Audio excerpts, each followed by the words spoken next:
Hechos irregulares. Una situación se registró en Cotiza luego de accionar de un grupo de militares. Sucesos. Fuerza Armada anuncia rendición y captura de efectivos de la Guardia Nacional en Cotiza. Medidas migratorias. Ecuador pedirá antecedentes penales apostillados a todos los venezolanos que ingresen a esa nación. Por desacato, Sala Constitucional del TSJ declaró nula a la actual directiva de la Asamblea Nacional. Cuestionamiento. Presidente de la Asamblea Nacional, Juan Guaidó, rechazó sentencia de la Sala Constitucional del Tribunal Supremo de Justicia. Feminicidio. En Ecuador fue asesinada a puñaladas una joven a manos de un individuo venezolano. Repudio. Vicepresidenta de la República, Delcy Rodríguez, condenó actos de xenofobia contra los venezolanos en Ecuador. Brutal represión. Unión Europea rechaza sucesos en Nicaragua. Nuevo proyecto. Nicky Jam estará con Will Smith en una producción cinematográfica. Since 9/11, we've gone high-tech over.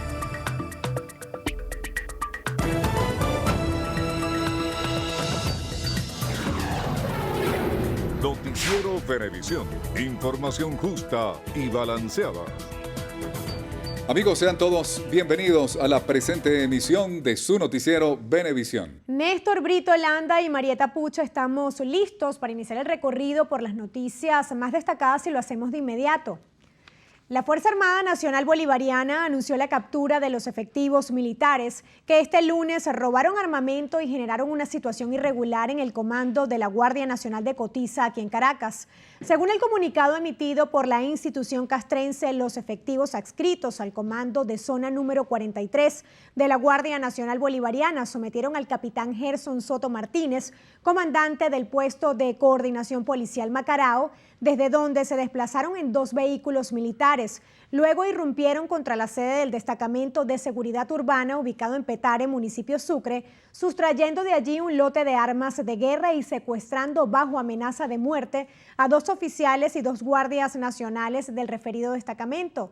La FAN precisó que los efectivos de la Guardia Nacional fueron detenidos en la sede de la Unidad Especial de Seguridad Guaraira Repano, en Cotiza, a donde se habían dirigido, y durante el proceso se recuperó el armamento robado.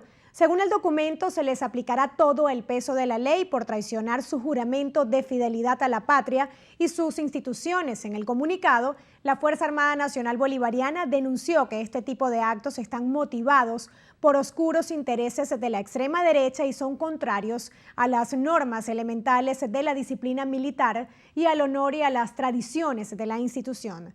Aseguran que todas sus unidades operativas, dependencias administrativas e institutos educativos se encuentran funcionando bajo completa y absoluta normalidad. Una situación irregular se registró en la parroquia Cotiza, aquí en Caracas, luego de la acción de un grupo de militares en el destacamento de la Guardia Nacional adyacente a la zona. De acuerdo a la información que ofreció el presidente de la Asamblea Nacional Constituyente, Diosdado Cabello, en su cuenta Twitter sobre el hecho, se conoció que los efectivos militares robaron armamento y se confinaron en el destacamento de la Guardia Nacional de Cotiza, donde fueron reducidos. Cabello también aseguró que se les estaba practicando interrogatorios y que harán públicos los detalles. La Sala Constitucional del Tribunal Supremo de Justicia reiteró que la actual directiva de la Asamblea Nacional está en desacato y sus actos son nulos por la omisión de sentencias del año 2017. Diana Vázquez tiene los detalles. El presidente de la Sala Constitucional del máximo tribunal del país, Juan José Mendoza Jover, explicó que la Asamblea Nacional ha cometido graves fallas inconstitucionales al haber declarado la usurpación de la presidencia de la República, activación de los artículos 233, 333 y 350 de la Constitución Nacional, petición a 46 países de congelar cuentas bancarias del Estado venezolano, amnistía para los denominados asesinados presos políticos y garantías militares, así como la aprobación de un canal humanitario. Desconocen al Poder Judicial al desacatar sus fallos, al Poder Electoral que realizó el proceso electoral en el cual fue elegido, proclamado y juramentado como presidente constitucional de la República Bolivariana de Venezuela para el periodo 2019-2025, el ciudadano Nicolás Maduro Moros, al Poder Ejecutivo al desconocer la investidura de su titular y la más grave, al titular de la soberanía, el pueblo, quien lo escogió en comicios transparentes mediante el sufragio universal, directo y secreto. El magistrado Mendoza Hover alertó que se activarán mecanismos constitucionales ante el desconocimiento de las sentencias del TCJ. Se arriesga que en su contra se activen los mecanismos de desobediencia, la cual deberá ser tenida como legítima si y solo si, como se ha indicado precedentemente, se han agotado previamente los mecanismos e instancias que la propia Constitución contiene como garantes del Estado de Derecho en el orden interno, y a pesar de la declaración de inconstitucionalidad, el agravio se mantiene. El segundo vicepresidente del máximo tribunal del país aseguró que le corresponde al Ministerio Público y no a la Asamblea Nacional dictar acciones para la protección de la Constitución y el Estado venezolano, y ordenó remitir una copia de esta sentencia a la Asamblea Nacional Constituyente, Poder Ejecutivo y Fiscalía General de la República. Diana Vázquez, Noticiero Venevisión. El presidente de la Asamblea Nacional, Juan Guaidó, cuestionó la sentencia de la Sala Constitucional del Tribunal Supremo de Justicia, que declaró nulos a la directiva que preside y a los actos parlamentarios realizados.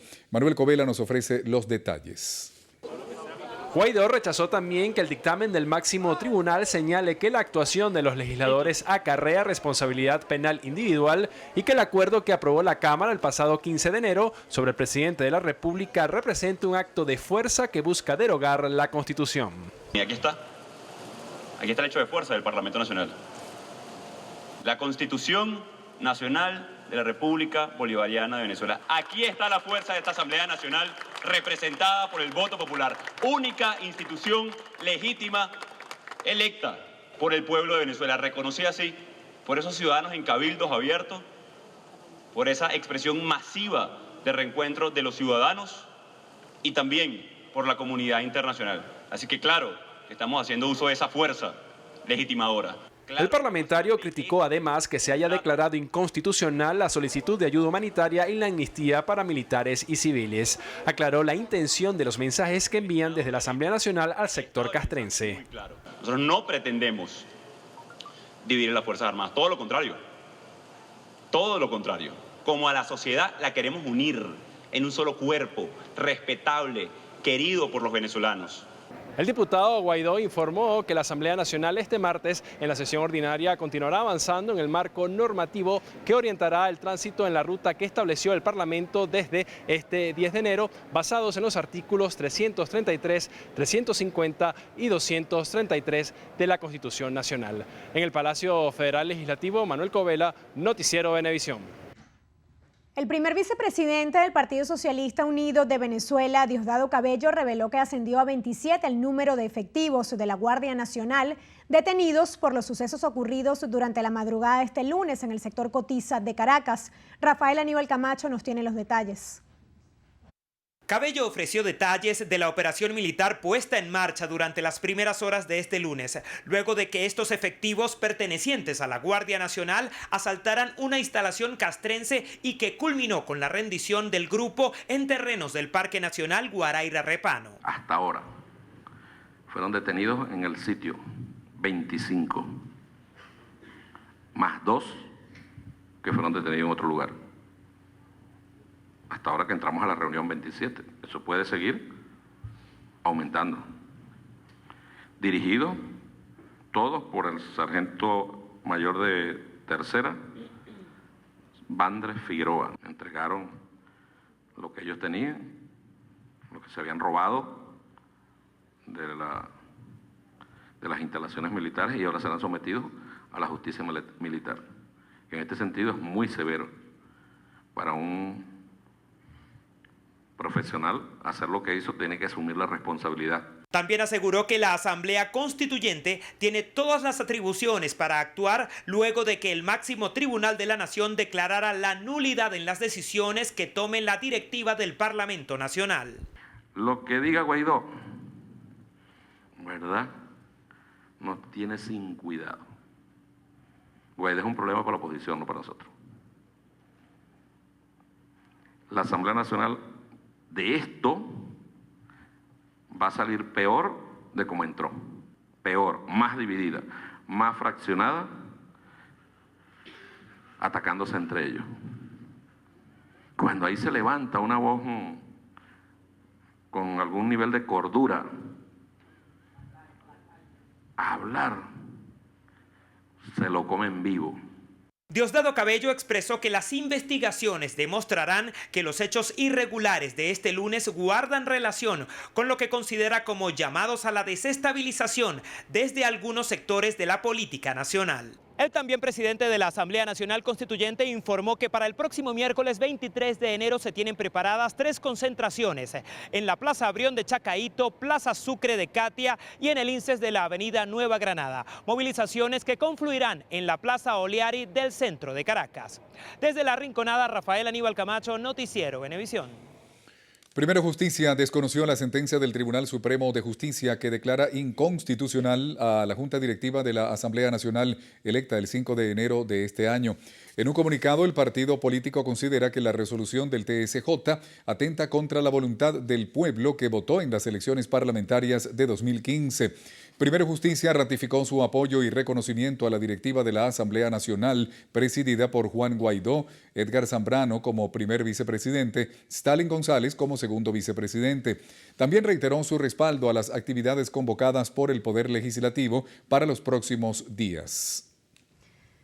En Ecuador, este sábado fue asesinada a puñaladas una joven embarazada de 22 años de edad a manos de un individuo venezolano quien la retuvo por cerca de 90 minutos en plena calle de la ciudad de Ibarra. La inadecuada actuación de la policía ante este hecho provocó la remoción de la gobernadora y el comandante de la provincia de Imbabura. Cristian Tinajero, de nuestro canal aliado Ecuavisa, nos amplía. El dolor es incontenible entre los familiares de Diana Carolina Ramírez Pérez, de 22 años. La joven embarazada que perdió la vida en manos de su novio de nacionalidad venezolana la noche del sábado en el centro de Ibarra. Deja a 2 niños en la orfandad. Todavía no conocemos las causas, sabemos que trataron de convivir creo una semana juntos y de ahí todo lo demás estarán ya en los informes de Fiscalía.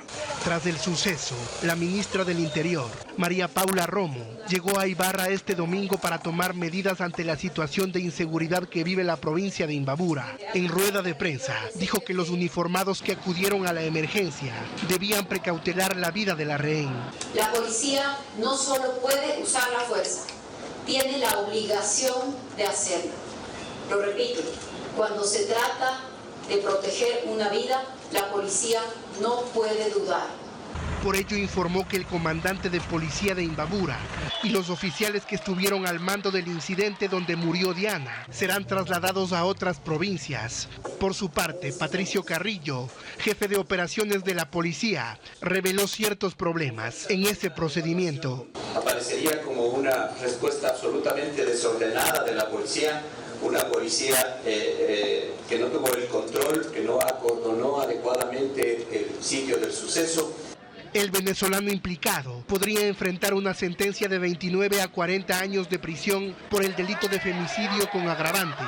En la audiencia de flagrancia, el juez dictó prisión preventiva por 90 días. En este momento el señor se encuentra preso y con rumbo hacia la Taconga. Simplemente se están tomando las medidas del caso para su traslado. Además, las autoridades incrementaron la presencia policial en la ciudad para evitar más actos de violencia.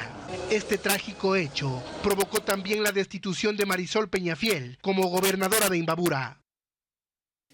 Y en las ciudades ecuatorianas de Tulcán e Ibarra se registraron presuntos incidentes de agresión contra algunos ciudadanos venezolanos, pese a que no tenían relación con el crimen de la joven Diana Carolina Ramírez. Paula Andrade de Ecuavisa tiene más detalles de la situación en el siguiente informe. La ciudadanía de Tulcán se organizó la tarde de este domingo para realizar una caravana motorizada y un plantón en el centro de la ciudad contra el asesinato de Diana Carolina. Mientras esto ocurría, un grupo de venezolanos gritaba frases en contra de la manifestación. Esto produjo el enojo de un grupo de personas. La policía intervino para evitar agresiones, llevándose a los extranjeros. Estaban gritando, vociferando palabras groseras, soeces a los señores que estaban haciendo la marcha con los letreritos, porque se trata de como que estamos un poquito descontentos. El evento suscitado en la ciudad de Ibarra congregó a los tulcaneños. Decenas de vehículos y camiones salieron a las calles para exigir seguridad. Es el momento de que el presidente, el gobernador, las autoridades salgan a defender nuestros derechos. Queremos que se reformen las leyes contra todo tipo de violencia.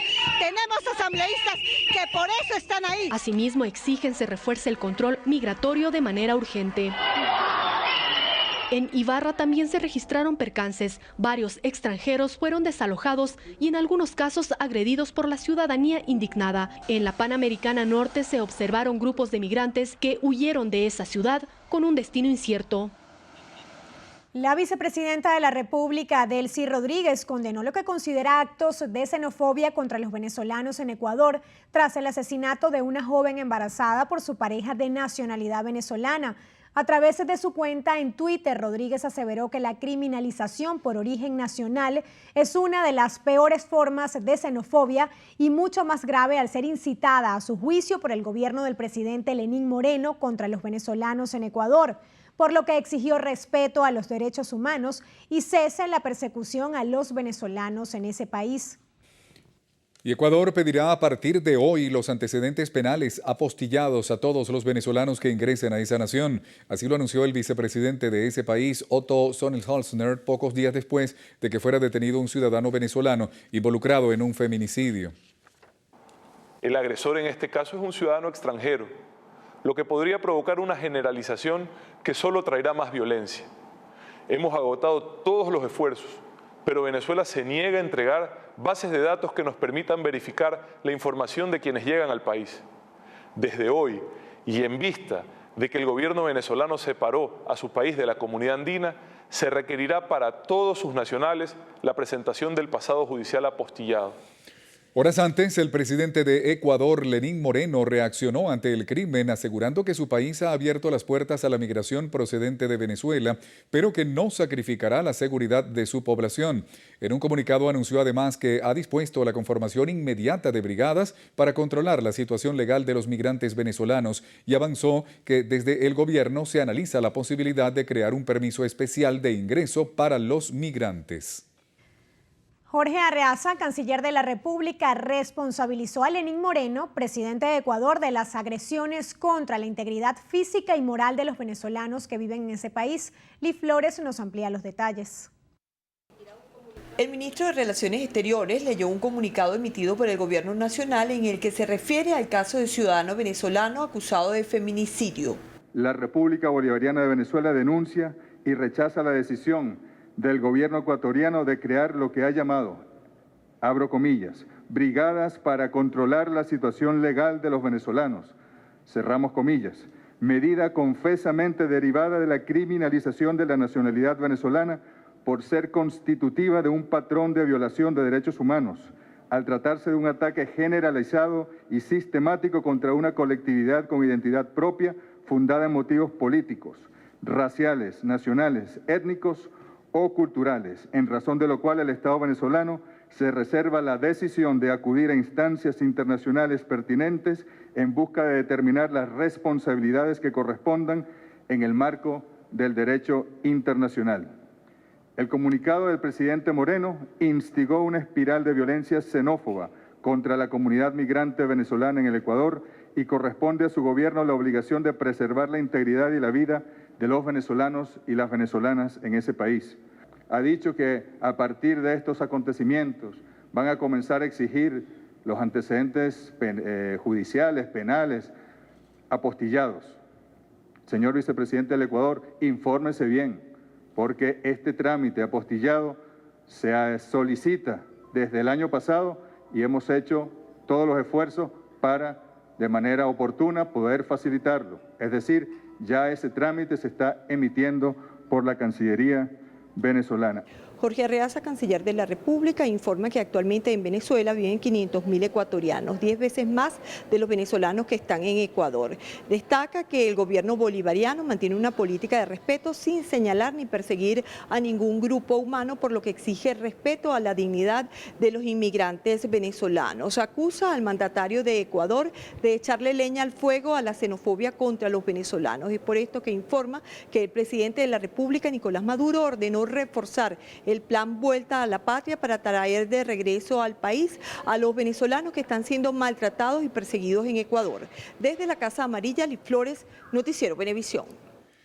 En Colombia, la guerrilla del Ejército de Liberación Nacional reconoció y justificó la autoría del atentado terrorista contra la Escuela de Cadetes de la Policía al sur de Bogotá, que el pasado jueves causó 21 muertos, entre ellos el atacante y 68 heridos. Carlos Barragán, de la Alianza Informativa Latinoamericana, nos cuenta más. Este es el comunicado que aparece en la página oficial del ELN. Afirma inicialmente que el 25 de diciembre el gobierno aprovechó su tregua y bombardeó con 12 bombas varios campamentos. Al justificar el ataque, recuerda que la Escuela de Cadetes es una instalación militar de preparación de hombres para el combate. Por tanto, la operación realizada contra dichas instalaciones y tropas es lícita dentro del derecho de la guerra. No hubo ninguna víctima no combatiente. Afirma que fue el gobierno quien decidió tener los diálogos en medio del conflicto. Entonces, muy desproporcionado que mientras el gobierno nos ataca, plantee que nosotros no podamos responder en legítima defensa. Finalmente le dicen al presidente Duque que la guerra no es el futuro de Colombia y le piden que envíe su delegación de diálogos a la mesa. Una mesa que el pasado viernes se acabó con la decisión del jefe de Estado de levantar las órdenes de captura de los negociadores y pedir a Cuba su detención. El canciller de Colombia, Carlos Holmes Trujillo, exigió al gobierno venezolano responder si hay o no presencia del Ejército de Liberación Nacional en su territorio. Holmes Trujillo pidió respuestas concretas, pues a su juicio, el gobierno nacional ha tenido posiciones evasivas frente al tema. El canciller colombiano aseguró que miembros del ELN se encuentran en territorio venezolano, por lo que instó a verificar la presencia de los mismos y que en caso de ser positivo, entregarlos a las autoridades competentes y hacer efectiva la circulación roja de Interpol. Y la aparición en las últimas horas de unas fotografías que generaron muchas dudas en Colombia sobre las primeras versiones que las autoridades entregaron sobre la forma como entró la camioneta bomba a la Escuela de Cadetes General Santander. José Polanco, de la Alianza Informativa Latinoamericana, tiene todos los detalles. Las fotografías las reveló Noticias 1. En ella se ve el momento en que la camioneta bomba rueda por las calles internas de la Escuela General Santander, minutos antes del atentado. En una de las fotografías que hacen parte de la investigación oficial y que no fueron mostradas a la opinión pública, se ve cuando el vehículo, que según gobierno y fiscalía manejaba José Aldemar Rojas, transita sin problema junto a dos formaciones de uniformados que a esa hora realizaban labores dentro de la unidad policial. En esta otra foto se le ve pasar por otra calle interna de la escuela, calle que es conocida como Avenida Chile. Y en esta otra foto, sí entregada a los medios de comunicación, se ve cuando el carro bomba es parado por un policía que, según las fuentes de la investigación, le pedía que retrocediera porque no podía andar por ese lugar. Las fotos contradicen las versiones que inteligencia de la policía, del ejército, de la fiscalía y voceros del Ministerio de Defensa entregaron diligentemente a los medios horas después del atentado, en las que aseguraron que el conductor de carro bomba entró a la fuerza a la Escuela General Santander. Consultadas hoy sobre estas imágenes y las aparentes contradicciones, las mismas fuentes que nos habían contado la primera versión de un ingreso a la fuerza del carro bomba a la escuela, aseguraron que el vehículo no alcanzó a estar dentro de la escuela más de 48 segundos antes de hacer explosión.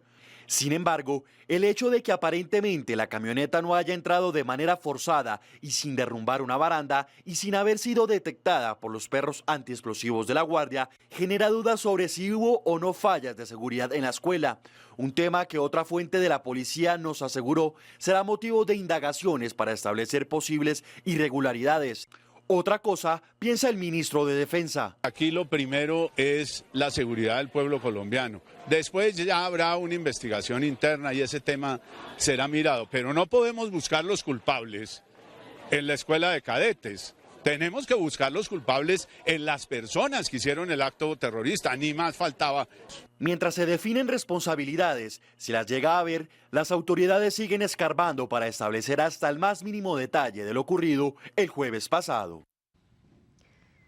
Ministros de la Unión Europea rechazaron la represión que vive en Nicaragua y expresaron estar dispuestos a ayudar para negociar una solución pacífica a la crisis actual por la que atraviesa el país. Asimismo, ratificaron que continuaron el trabajo para crear un grupo de contacto internacional para Venezuela.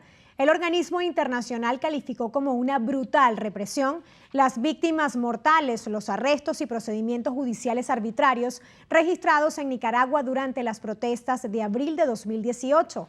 Aseguraron continuarán las sanciones, pero que apoyarán para que se pueda celebrar elecciones en el país centroamericano. Sobre Venezuela, la jefa de la diplomacia europea, Federica Mogherini, expresó que el grupo de contacto que se impulsa con países de la región para apoyar el diálogo entre el gobierno de Nicolás Maduro y la oposición podría empezar a trabajar en el mes de febrero. Amigos, es momento de hacer nuestra primera pausa en su noticiero Venevisión. Quédense con nosotros que ya venimos con mucha más información.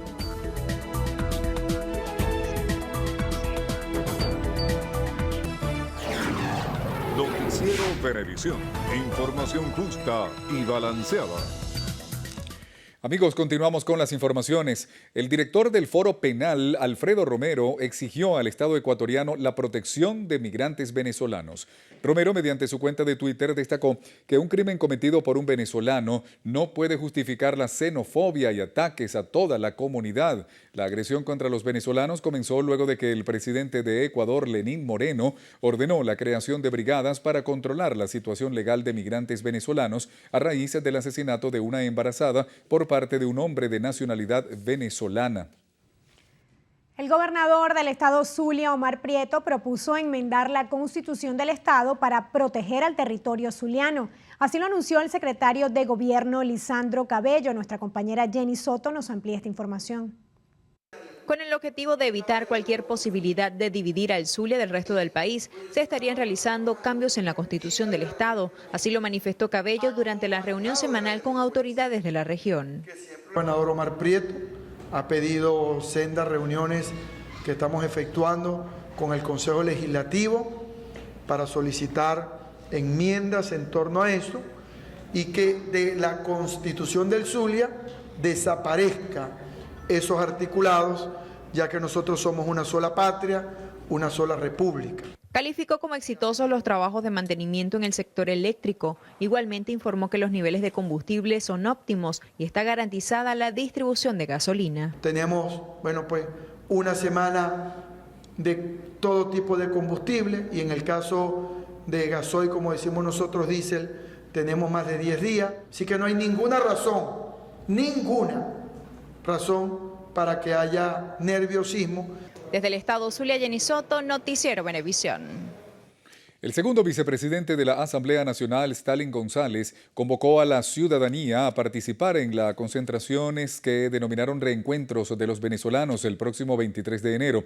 En el caso de la capital, el parlamentario explicó que la actividad se realizará en 10 puntos de la ciudad.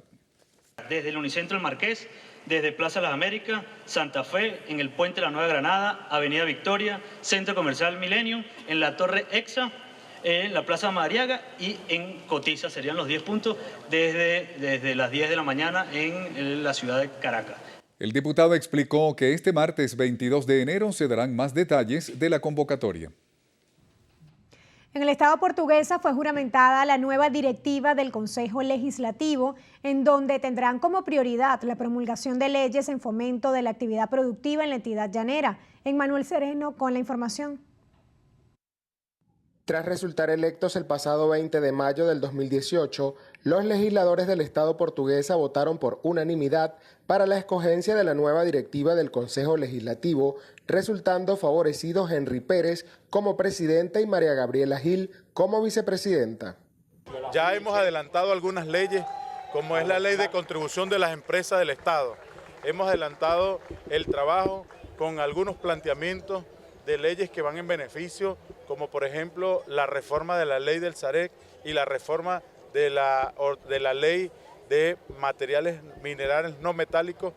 El acto de juramentación de la nueva directiva del Parlamento Regional estuvo a cargo del constituyente Francisco Torrealba y del gobernador Rafael Calles. Consejo Legislativo unido, unificado, que ha venido respaldando al gobierno en todas las propuestas y desplegado en todo el territorio. Poco las tareas que hemos discutido, que hemos hablado hace pocos días, bueno, de eso se trata. Ir a la calle, acompañar cada vez más a nuestro pueblo, movilizarnos de manera permanente y obviamente estar aprobando las leyes necesarias para el desarrollo del Estado. Finalmente, el mandatario regional instó a la militancia del chavismo a participar en las movilizaciones en respaldo al presidente Nicolás Maduro, a realizarse el próximo miércoles 23 de enero en Caracas y en la Plaza Bolívar de Guanare. Desde el Estado portugués, Manuel Sereno, Noticiero Venevisión. El presidente de la Confederación Venezolana de Industriales con Industria, Juan Pablo Olalquiaga, aseveró que el deterioro de la economía nacional se debe a una serie de medidas tomadas por el Ejecutivo y no a una supuesta guerra económica. En ese sentido, detalló que la producción petrolera y los ingresos de crudo se contrajeron 52 y 74% respectivamente. El empresario también aseveró que si no hay expectativa de viraje del gobierno actual, no habrá posibilidad de un cambio económico en nuestro país. Igualmente, Olalquiaga indicó que muchos empresarios se han quedado en el país esperando una transición.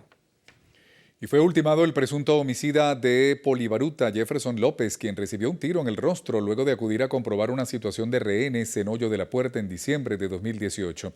El hecho se originó durante un operativo para desarticular la banda Los Páez. Nelcy Oviedo amplía todos los detalles. El secretario de Seguridad Ciudadana, Manuel Tangir, informó que Luis Daniel Delgado Hernández fue identificado como el autor del asesinato del funcionario. Junto a él cayeron otros 4 antisociales que formaban parte de la organización criminal que operaba desde hace 2 meses en varias zonas del municipio Baruta y El Hatillo. Los delincuentes quedaron identificados como Adrián Odilio Aponte Martínez, los hermanos May Franqui y Osme Batatima González y Sebastián. No solamente se encuentra el responsable, sino que adicionalmente se recupera el arma de fuego del funcionario policial, el cual fue ultimado el 12 de diciembre.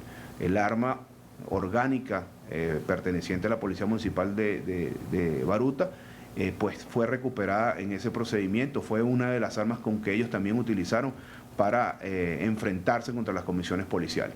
Esa arma fue recuperada y este sujeto, que de alguna manera está plenamente identificado, que le quitó la vida al funcionario, también es uno de los sujetos que cae abatido en este fuerte enfrentamiento. Durante el procedimiento fueron heridos 5 funcionarios, incautaron 3 escopetas, 2 pistolas y un revólver, así como teléfonos celulares y prendas alusivas al 6CPC y a la Guardia Nacional Bolivariana.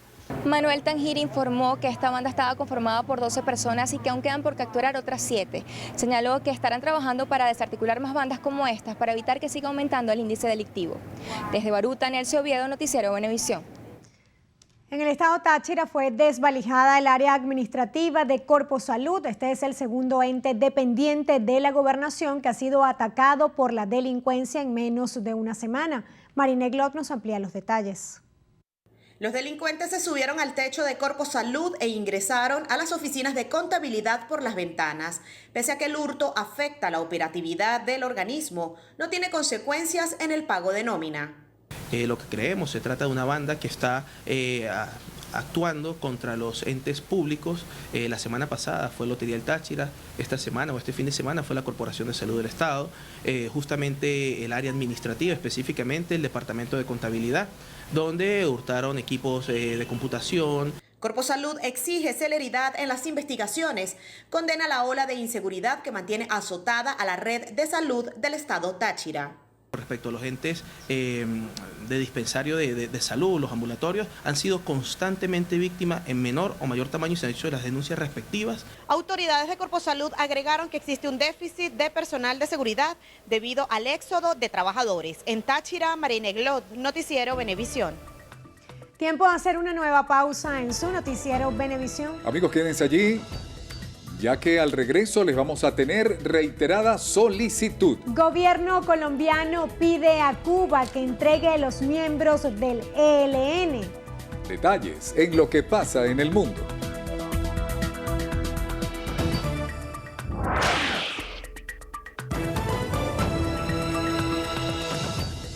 Nason Rodríguez, niño de 14 años, requiere con carácter de urgencia ciprofloxacina de 500 miligramos o cefadroxilo de 500 miligramos y Profenid en tabletas. Quienes puedan colaborar, favor comunicarse al número 0426-331-6949. Recuerde, las colaboraciones son gratuitas, no acepte realizar pago alguno.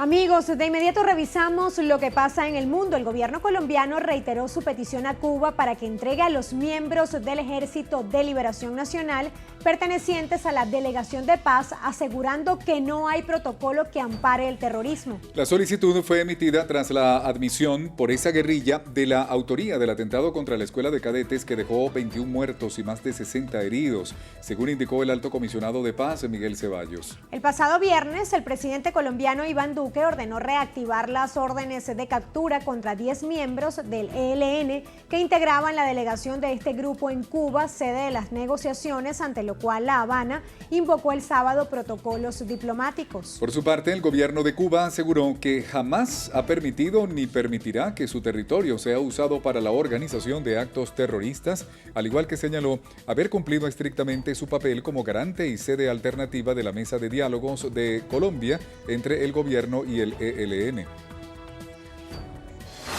El presidente de Argentina, Mauricio Macri, firmará un decreto que permitirá al Estado recuperar dinero y otros bienes relacionados con la corrupción y otros delitos como el narcotráfico.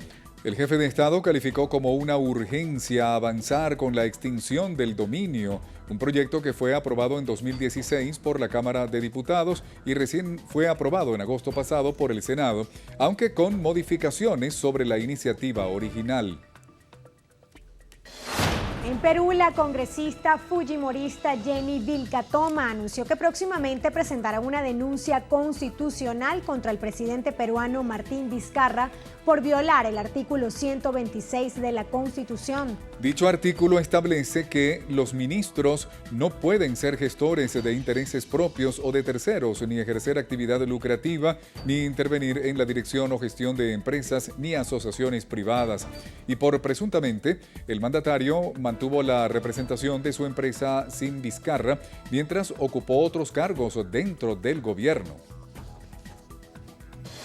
La Corte Suprema de Perú envió un oficio al Instituto Nacional Penitenciario para pedirle que informe en qué establecimiento penitenciario puede continuar cumpliendo su condena a 25 años de cárcel el expresidente Alberto Fujimori. El oficio enviado por la Sala Penal incluye un informe de una junta del Instituto de Medicina Legal que evaluó a Fujimori el miércoles pasado en la clínica particular donde está internado desde hace más de 100 días, así como otro informe de un cardiólogo. En Estados Unidos, la senadora Kamala Harris anunció que competirá por la candidatura de los demócratas de cara a las elecciones presidenciales de 2020. Harris, hija de padre jamaicano y madre india, fue fiscal general de California antes de ganar su escaño en la Cámara Alta del Congreso estadounidense en 2016. La senadora se suma a las parlamentarias Elizabeth Warren y Kristen Gillibrand, así como el secretario o el exsecretario de Vivienda, Julián Castro, quienes ya han indicado su intención de concurrir. La primera ministra del Reino Unido, Theresa May, descartó explorar vías alternativas y optó por insistir en negociar nuevamente el acuerdo del Brexit. El mismo fue rechazado por el Parlamento hace una semana, específicamente por la controvertida cláusula sobre Irlanda del Norte. El Fondo Monetario Internacional advirtió sobre la multiplicación de riesgos para la economía mundial, sin embargo, descartó que sea apremiante una disminución de la actividad comercial e industrial a nivel global. La directora gerente del Fondo Monetario Internacional, Christine Lagarde, coincidió con la publicación del informe de perspectivas económicas globales emitido por el organismo, en las que se rebajan las previsiones de crecimiento de la economía mundial al 3,5% en 2019 y al 3,6% en 2020. Y cerramos en Afganistán. Murieron al menos 100 miembros de las fuerzas de seguridad a causa de un ataque aéreo provocado por los talibanes en una base del Directorio Nacional de Seguridad. Según fuentes oficiales, entre las víctimas no hay civiles. Los fallecidos pertenecen todos a las fuerzas de seguridad. Entre tanto, otros 4 atacantes involucrados en el atentado murieron, uno de ellos a causa de la explosión y los otros 3 abatidos por funcionarios. Nueva pausa en su noticiero Venevisión. Amigos, al regreso, victoria. Selección colombiana vence a Bolivia en Sudamericano Sub-20. Los detalles en la información deportiva. Ya venimos.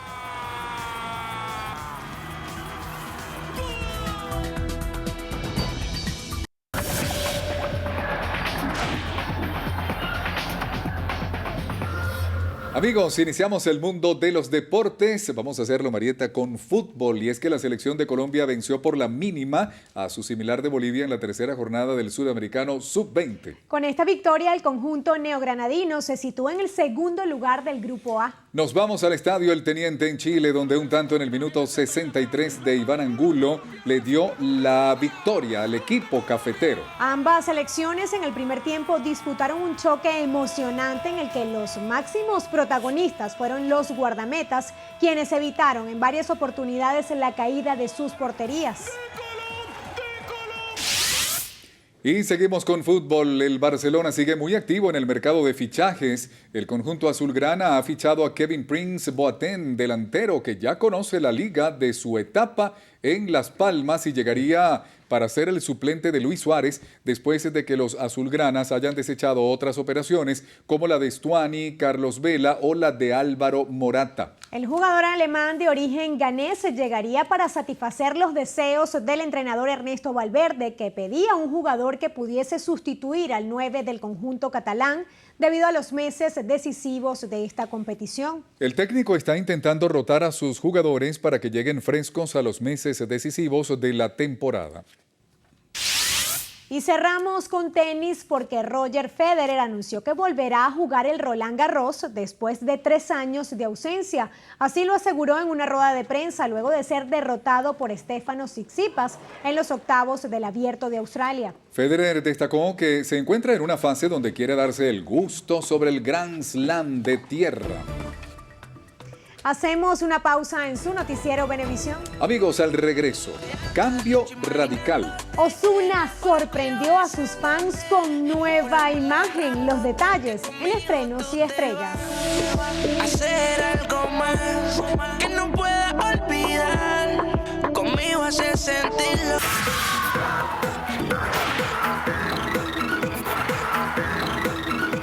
Hola, ¿qué tal amigos? Soy Carelis Cuadros y esto es Estrenos y Estrellas. Iniciamos las noticias del mundo del espectáculo con Nicky Jam, quien actuará junto a Will Smith y Martin Lawrence en Bad Boys.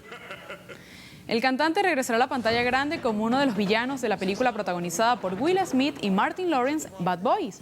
Esta no es la primera actuación en Hollywood para Nicky Jam, pues en el 2017 participó en la película de acción que protagonizó Vin Diesel.